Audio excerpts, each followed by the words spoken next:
Hello, എല്ലാവർക്കും നമസ്കാരം.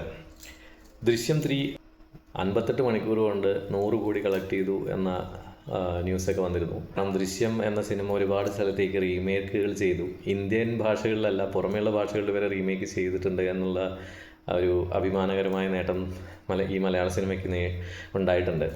അപ്പോൾ ദൃശ്യം 2 വന്നപ്പോഴും ദൃശ്യം ഫ്രാഞ്ചൈസിയുടെ അതേ ഒരു എന്താ പറയുക എക്സൈറ്റ്മെൻറ്റിലും അല്ലെങ്കിൽ അത്രയും ഇമ്പ്രസീവായിട്ടുമാണ് ആ സിനിമ എടുത്തിരുന്നത്. അപ്പോൾ ദൃശ്യം 3 വരുമ്പോൾ നമ്മുടെ പ്രതീക്ഷകൾ ഒരുപാട് മുകളിലാണ്.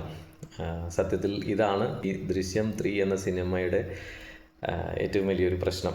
കാരണം മറ്റ് രണ്ട് സിനിമകളും എടുത്തു വെച്ചൊരു ലെവലുണ്ട്. ആ ലെവൽ കീപ്പ് ചെയ്യുക അല്ലെങ്കിൽ ആ ഒരു ലെവലിന് മുകളിലേക്ക് പോവുക എന്നത് മാത്രമേ ദൃശ്യം 3ക്ക്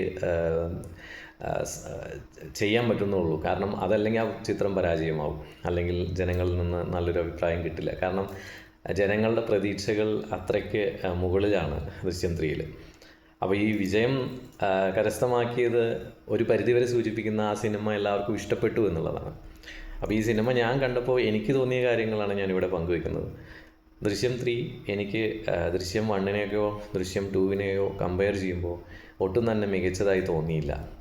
ദൃശ്യം 3 ഒരു ആവറേജ് സിനിമയായി ഒതുങ്ങി എന്നുള്ളൊരു വിഷമം എനിക്ക് തോന്നി.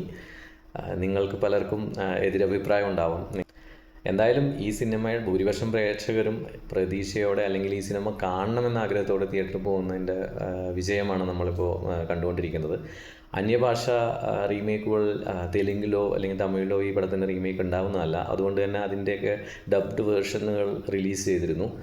പലയിടത്തുനിന്നും മിക്സ്ഡ് റിവ്യൂസ്, അഭിപ്രായങ്ങൾ വന്നു എന്ന് കേട്ടു.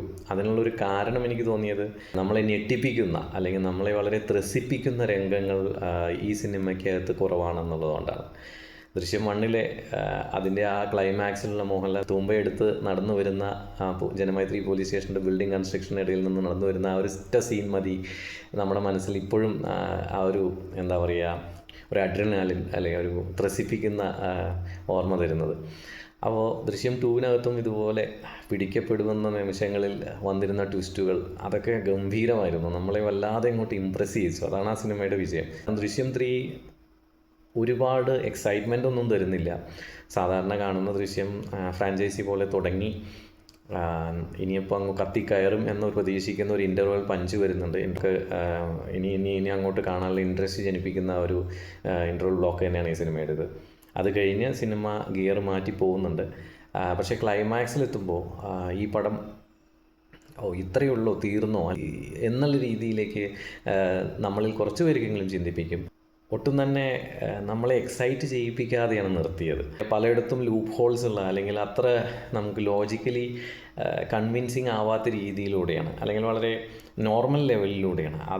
അതല്ല നമ്മൾ ജോർജ് കുട്ടിയിൽ നിന്ന് പ്രതീക്ഷിക്കുന്നത് അല്ലെങ്കിൽ ദൃശ്യത്തിൽ നിന്ന് പ്രതീക്ഷിക്കുന്നത്. ഈ പ്രതീക്ഷകളാണ് സത്യത്തിൽ ഈ സിനിമയുടെ റിവ്യൂവിനെ ബാധിക്കുന്നതെന്ന് എനിക്ക് തോന്നുന്നു. കാരണം നമ്മൾ ആ ഒരു ക്യാരക്ടറോ അല്ലെങ്കിൽ ആ ഒരു സിനിമയിൽ നിന്ന് പ്രതീക്ഷിക്കുന്ന ചില എലിമെൻസ് ഉണ്ട്, അത്രത്തോളം എത്തിയില്ല എന്നുള്ളൊരു രീതിയിലാണ് ഞാനിതിനെ കാണുന്നത്. അല്ലാതെ സിനിമ മോശമാണെന്നുള്ളൊരു അഭിപ്രായം ഞാൻ പറയില്ല. ദൃശ്യം സിനിമകളെ പോലെ തന്നെ തുടങ്ങി അതുപോലെ തന്നെ ട്വിസ്റ്റുകളിലൂടെയൊക്കെ കൊണ്ടുപോകുന്ന ഒരു ഫാമിലി ഓറിയൻറ്റഡ് മൂവി. ഡെഫിനറ്റ്ലി തിയേറ്ററിൽ പോയി ഒരു തവണ കാണാനുള്ള സിനിമ തന്നെയാണ്. പക്ഷെ ഒരുപാട് പ്രതീക്ഷിക്കരുത്. നിങ്ങൾ പ്രത്യേകിച്ചും ഈ വിജയങ്ങൾ ഇത്രയും കോടികൾ നേടിയെന്നൊക്കെ കേൾക്കുമ്പോൾ നമ്മൾ പൊതുവേ അത്തരം സിനിമകളെ നമ്മൾ ഒരുപാട് എക്സ്പെക്റ്റേഷനോടുകൂടി പോയി കാണും. അപ്പോൾ സംഭവിക്കുന്നത് ഇത് ഇത്രയൊക്കെ ഉള്ളൂ, ഇതിനാണോ ഇത്രയും കളക്ഷൻ നേടിയെന്നൊക്കെ പറയുന്നത് എന്നുള്ളൊരു ഫീലിങ്ങിലേക്ക് നമ്മൾ പലപ്പോഴും എത്തിച്ചെല്ലാറുണ്ട്. നിങ്ങളുടെ അഭിപ്രായങ്ങൾ എന്നെ അറിയിക്കുക. നിങ്ങളുടെ കമൻസ്, നിങ്ങൾക്ക് തോന്നിയ ഈ സിനിമയോടുള്ള എൻ്റെ കമൻസിനോടുള്ള വിയോജിപ്പുകൾ നിങ്ങൾ അറിയിക്കുക. ചാനൽ സബ്സ്ക്രൈബ് ചെയ്യാത്തവരാണെങ്കിൽ please subscribe my channel. Thank you for watching me.